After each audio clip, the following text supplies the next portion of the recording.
নমস্কার, সুভদ্রার রান্নাঘরে আমার সকল দর্শক বন্ধুকে জানাই স্বাগত। আমি শিউলি। আজকে আমি দেখো মেটে নিয়ে এসেছি। এটা হচ্ছে চিকেনের লিভার।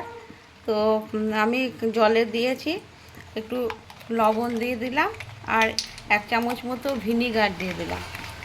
দিয়ে আমি এটাকে পরিষ্কার করে আগে ধুয়ে নেব ভালো করে, আর জল পাল্টিয়ে তারপরে তোমাদের আমি দেখাচ্ছি আমি এটা যে কীভাবে রান্না করব।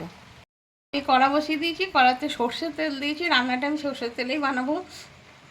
আর 2টো শুকনো লঙ্কা ফোড়নে দিলাম, আর একটু পেঁয়াজ কুচিয়ে দিয়েছি,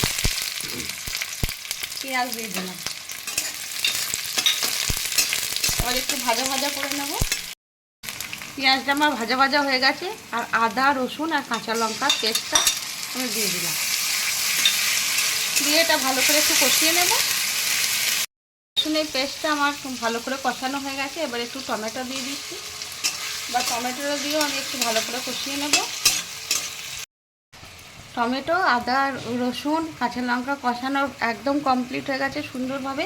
এবার আমি একটু হলুদ গুঁড়ো, ধনে জিরে গুঁড়ো আর কাশ্মীরি রেড চিলি পাউডার দিয়ে দিলাম। দিয়ে এবারে ভালো করে আমি কষিয়ে নেব। আমি 2-4টে চিনির দানা দিয়ে দিলাম, আর লবণ দিয়ে আমি ভালো করে ধুয়েছি, তার জন্য লবণ ওর মধ্যে রয়েছে। এবার আমি অল্প করে একটু লবণ দিয়ে দিলাম, আর যদি লাগে তখন আবার দেবো। দিয়ে ভালো করে এবার আমি কষিয়ে নেব। আমি একটু রোস্টেড কসুরি মেথি দিয়ে দিচ্ছি। এটা দেওয়ার জন্য অসম্ভব সুন্দর একটা সুগন্ধ আসবে। আর লিভারে অনেকটা হয়তো আস্তে গন্ধ লাগতে পারে, কিন্তু এটা দেওয়ার জন্য আর আস্তে গন্ধ লাগবে না। এবার আমি লিভারগুলো দিয়ে দিচ্ছি, মেটেগুলো। দেখো মেটেগুলো খুব সুন্দরভাবে ধুয়ে নিয়েছি আমি ভিনিগার আর লবণ দিয়ে।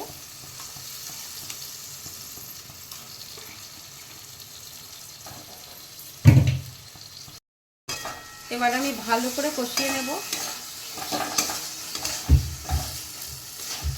একদম কষিয়ে কষিয়ে রান্নাটা হবে। এর মধ্যে কোনো রকম জল দেবো না, অলরেডি এটা দিয়ে জল বেরোবে।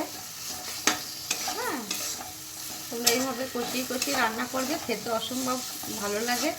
রুটির সাথে, পরোটার সাথে এবং প্লেন সাদা ভাতের সাথেও খারাপ লাগবে না, ভালোই লাগবে।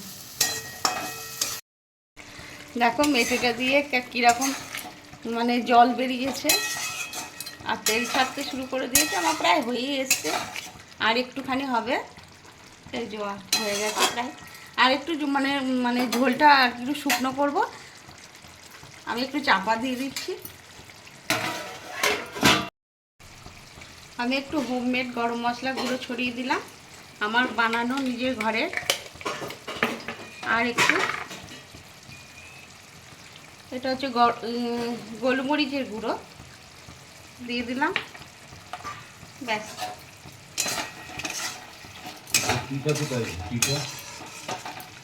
হয়ে গেছে প্রায় আমার রেডি। আর এটা একটুখানি রেস্ট দিয়ে রাখলেই, চাপা দিয়ে রাখলেই যে মানে গ্রেভিটা আছে ওটা মানে টেনে নেবে। আর এবার আমি একটু ধনেপাতা কুচো উপর থেকে ছড়িয়ে দিচ্ছি। হ্যাঁ, তারপর কিছুক্ষণ পরে স্ট্যান্ডিং টাইম দিয়ে সার্ভ করে দেবো। আমার চিকেন লিভার বা মেটে যাই বলো না কেন একদম রেডি এবং সার্ভ করে দিয়েছি।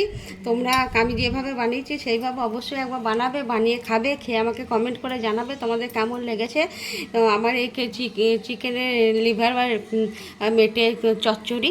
তো তোমরা সবাই ভালো থাকবে, সুস্থ থাকবে। তোমাদেরকে সকলকে অসংখ্য অসংখ্য ধন্যবাদ, অনেক অনেক ভালোবাসা, নমস্কার আমার সাথে এবং আমার পাশে থাকার জন্য।